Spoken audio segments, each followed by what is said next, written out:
Good morning, everybody. Welcome back to the Stoney Ridge Farm. Cheers, grab your coffee.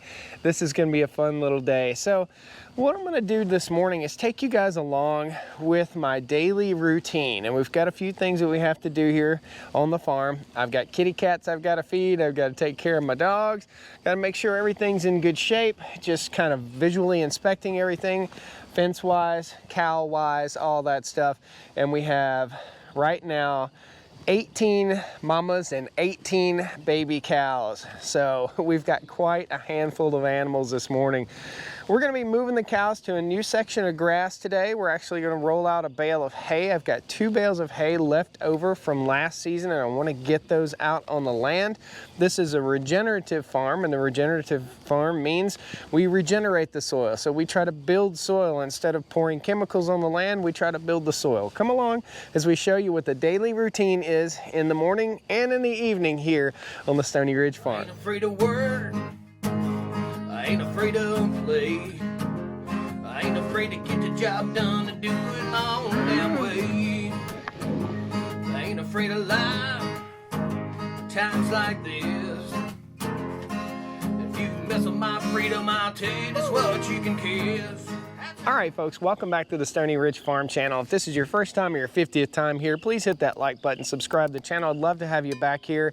This is a first generation farm, meaning that this place was not what you see now when I bought it. We bought the land probably, it's been somewhere in the neighborhood of 7.5 years ago.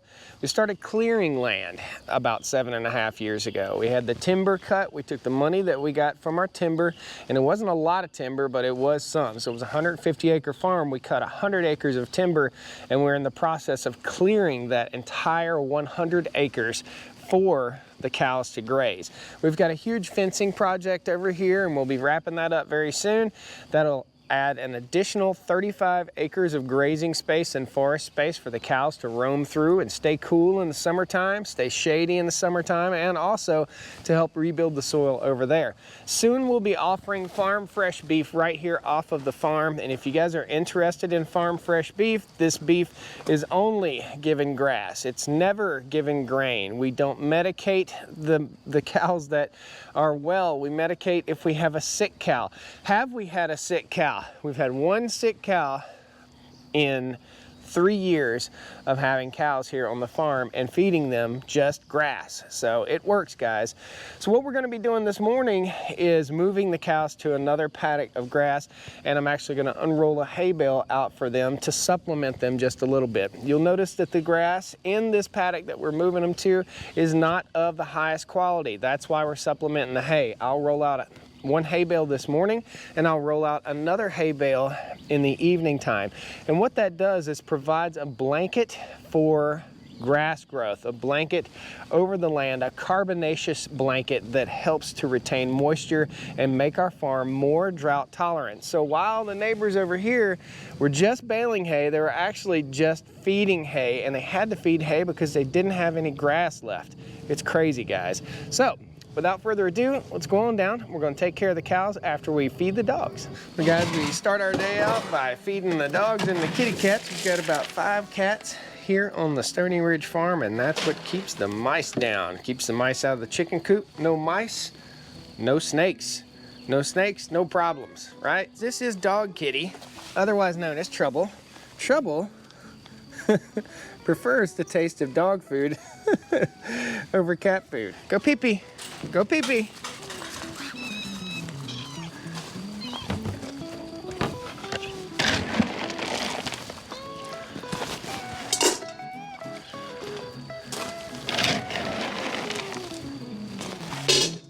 What are you eating the dog's food for?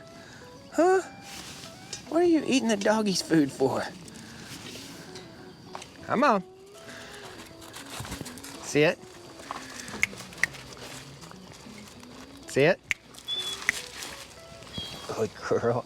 Eat your breakfast. Eat your breakfast. Good boy, buddy. Good boy. Good girl, Lexi. Oh my goodness gracious, did you get your breakfast? Did you, buddy? Did you get a hug? Okay, go poop. Go poop. The dogs are trained to go to the bathroom in the woods so that I don't run over a dog poop when I mow the yard. Guys, not only do I have to keep up with normal daily stuff that you'd have to keep up with around your home, I've got 150 acres to keep up, and running over a dog turd is not my favorite. So, the girls are coming up. I see the cows right here. They're ready to move. Right down here is our Honda Foreman 500 instrumental tool managing the farm. Guys, you gotta think about this. Look at how lightweight that piece of machinery is right there. Super lightweight. So why are we using lightweight machinery? Because we want to reduce compaction on the soil. If I had to load that hay bale up and drive the tractor out into the pasture every single time I delivered a hay bale to the cows, can you imagine how much compacting I'd be doing? That's a lot. It's a lot of diesel fuel burnt. We're burning about a 1/16 of a gallon of gas right here. We're burning like a pint of fuel today. Super simple, super easy, and not starting a tractor every single day. We're taking 1,000 pounds out on the pasture versus 8,000 pounds. Doesn't that make sense? The girls have got some grass. They're grazing right now, just nipping the tops out of stuff. This is Tammy. Tammy is our guard donkey, and Tammy helps to keep the coyotes off of the new baby calves. And there are new baby calves laying all in the grass right here. And that's something typically, if I'm moving them out of this pasture, I'm gonna have to go and check and make sure every baby calf is up. If I don't do that, and that's gonna happen tomorrow morning when I move them across the street. If I don't do that, I could have a mama cow on one side of the farm and a baby calf on the other side, and that is a recipe for disaster. So we have to make sure everybody's up, everybody's awake, and everybody's moving. So that's a lot of kids to take care of, isn't it? Let me show you the certain way that I latch a gate. This is important. So you see how this gate is latched. Some people would just run that chain right through that hook and just let it hang there. If you do that, you run the risk of a cow or an animal picking this up and pulling it out. But if you tuck it in behind the chain, it will never happen. Okay, and every gate on the farm is locked aside from this one right in front of the house.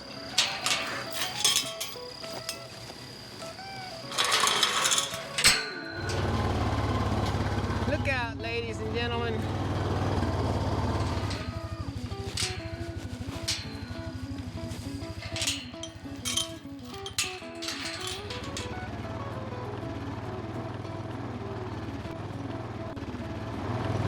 Everybody. Morning cows, morning babies. There's a new one. Hey little baby. Here's an example of a baby hiding. Do you see it? Hey little friend, 317. Got a few flies on its face because it's milk time, so a little milk on baby's face.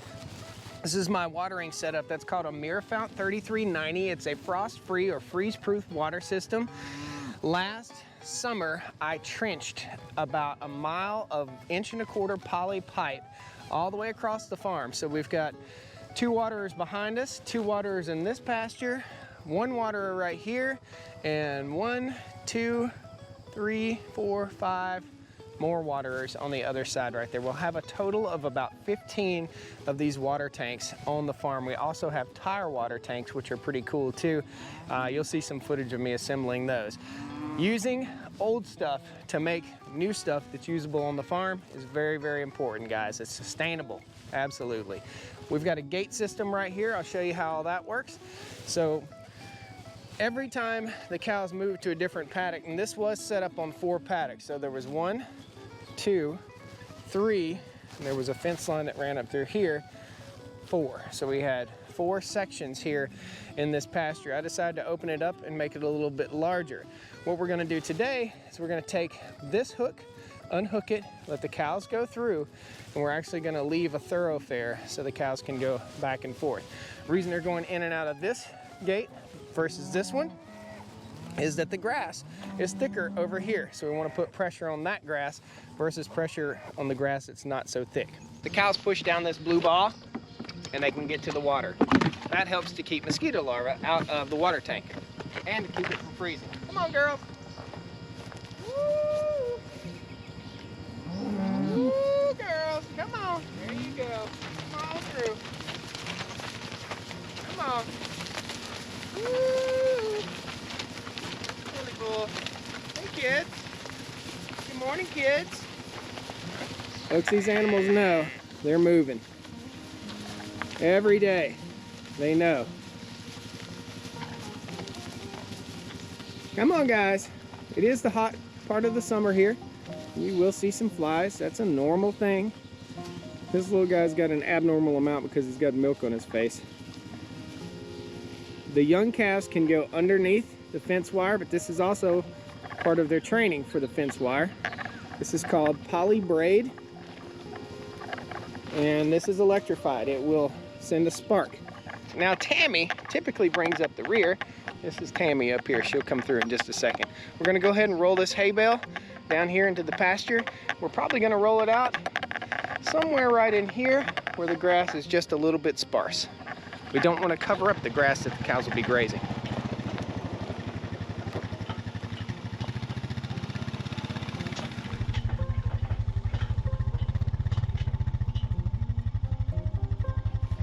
We're getting a little morning shower here. Huh. Didn't see that one coming.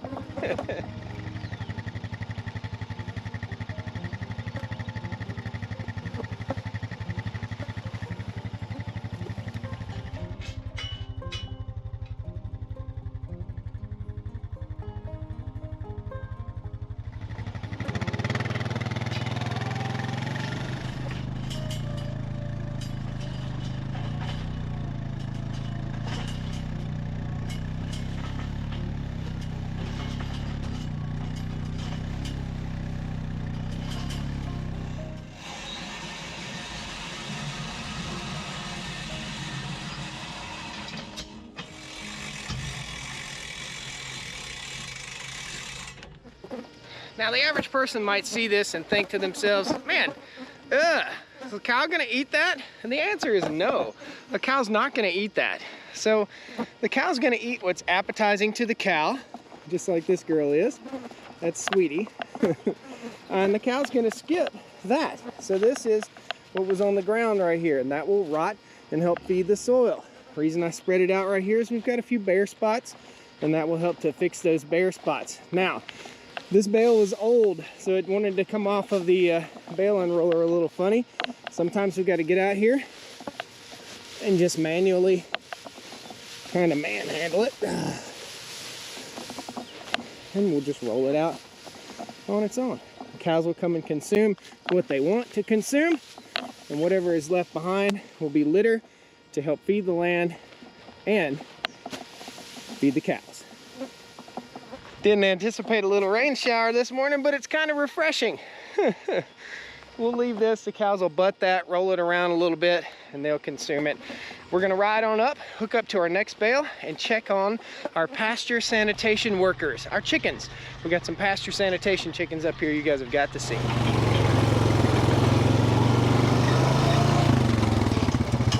Guys, this is the last bale from last year's hay cutting.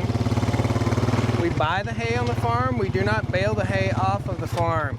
You cannot take from your pastures what you don't put back.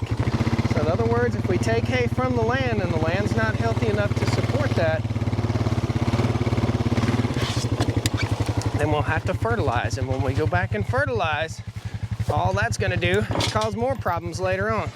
And what we've gotta do is feed the land this natural feed, this hay, this manure, this urine that comes out of those cows. This is called a Greg Judy bale unroller.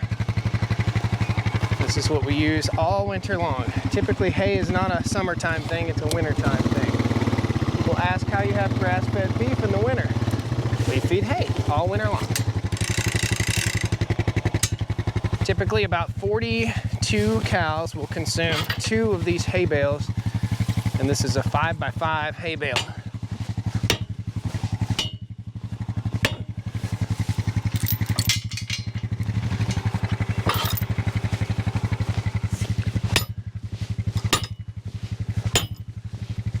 The longer the hay bale sits, the tighter it gets. Sometimes we got to drive these spikes in. These are really tightly wrapped bales.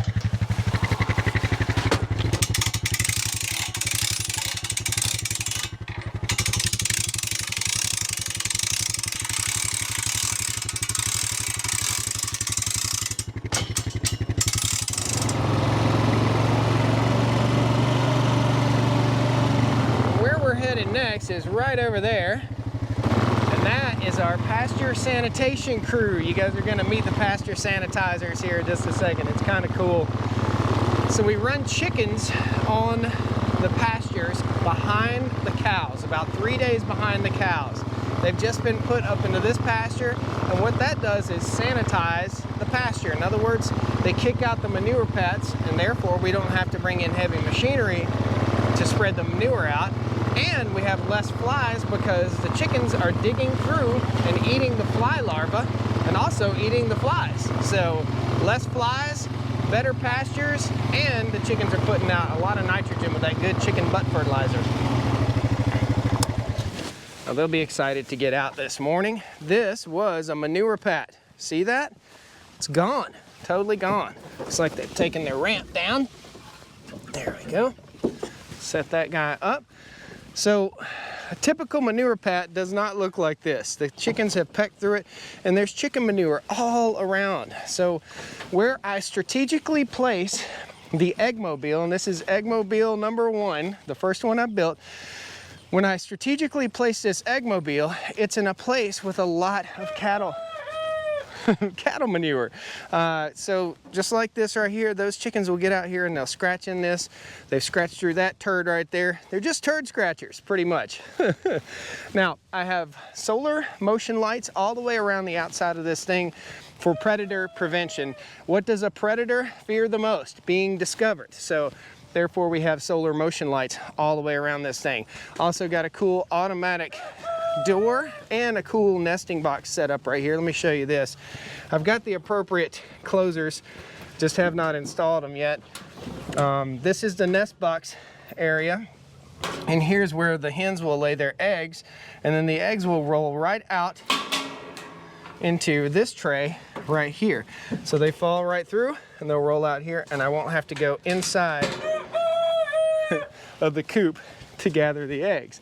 Now, that is not a hen. Inside the coop, you're getting ready to see it here in just a second. Let's raise the door up and see what's going on. This is from Run Chicken. There's a link down there in the video description. And this is what it looks like inside the coop. Everybody's ready to go. So we'll shut that door for just a second because we're not quite ready for them. This works automatically. So 20 minutes after dark, that closes. At 9 a.m. every morning, I have it programmed to open. You can program it through an app on your phone. It's called Run Chicken. Really cool, really, really cool. And this is just an old hay wagon. This was used for hauling hay as a small hay wagon, and there'll be a link at the end of this video to the build. That was a monumental task, building that coop. This is the first version. Our second version will be much more honed and perfected. Okay, so without further ado, let's let the pasture sanitizers out and our new rooster. All right, they're gonna run straight to the feeder probably because these chickens need food supplement. Grass and manure and worms is not enough. We have to supplement them a little bit. Morning, kids. Good morning, everybody. What breed of chicken do we have here? We've got white leghorns and a mutt rooster that's part barred rock, part something other. I have no idea, but I wanted a rooster out here. He helps protect the girls. Like I said, guys, they do need food supplementation. Not a lot.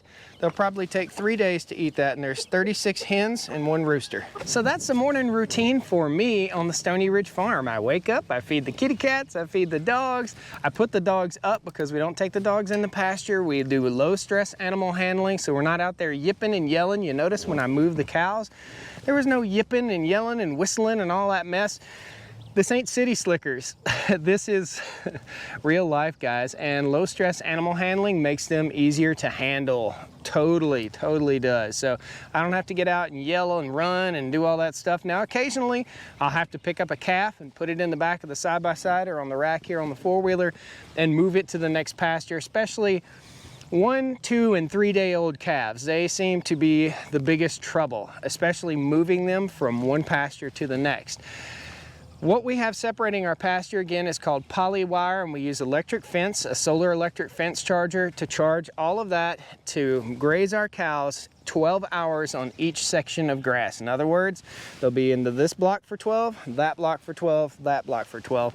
And the purpose behind that is so that the grass never has time to get stunted and down too short. You think about it, grass, the blade of grass, let me just reach down and get a piece of grass right here. The blade of this grass that you see right here is one big photosynthetic solar panel. This is reaching up to the sky, trying to pull energy, sequester carbon, build carbon in the soil. And if we take away the leaf, we take away the solar panel that grows the root system and that grows that plant. So what we want to do is get our grass up, and we want the cows to knock off the top third. We want them to trample a third, leave a third, and eat a third. By the time they move, they've really only eaten probably way less than a third, about a 1/16. So they just nip the tops out, and I'm supplementing hay again because I needed to roll that hay out, and they need a little roughage, and we needed to buy just a little more time for the other side of the farm because the grass hasn't quite recovered from the last time I rotated them through. Eventually, we will have 90 different paddocks here on the farm. That will give us 45 days of rest between each grazing day or half day, which is going to help me increase my cattle numbers. We're at about 50 cows right now.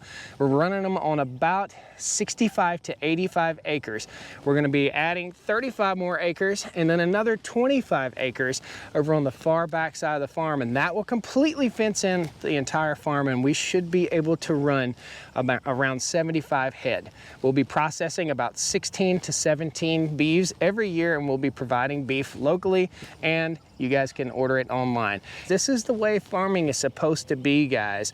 This is the way we're supposed to be farming. We're supposed to be rotating our animals. We're supposed to not overgraze. We're supposed to be sequestering carbon. We're supposed to be building soil and not tearing it down. I know every farmer is doing the very, very best they can, and it's hard for farmers to eke out a living. It really, really is, guys, without putting in those outside inputs such as fertilizer and lime and sprays in your pasture.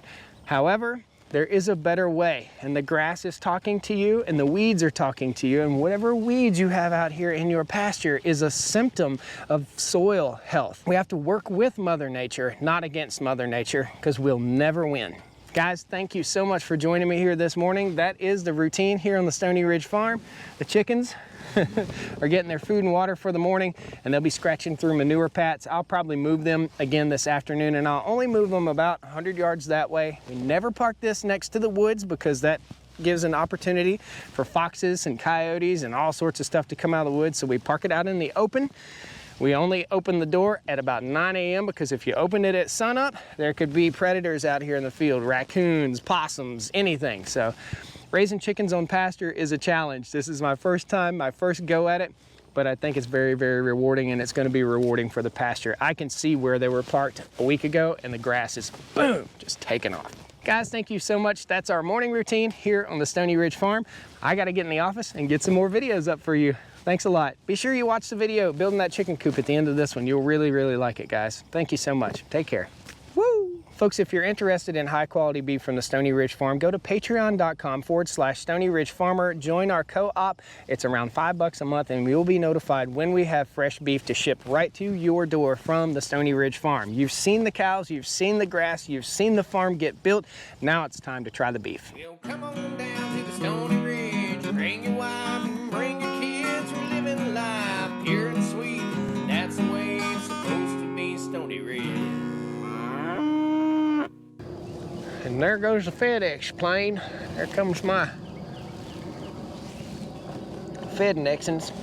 You wanna have a wet butt? I'm gonna open that gate as far as I can so a baby can get out. That would be great. Can he reach it? Will a magnet take through the gate? Yes, it will.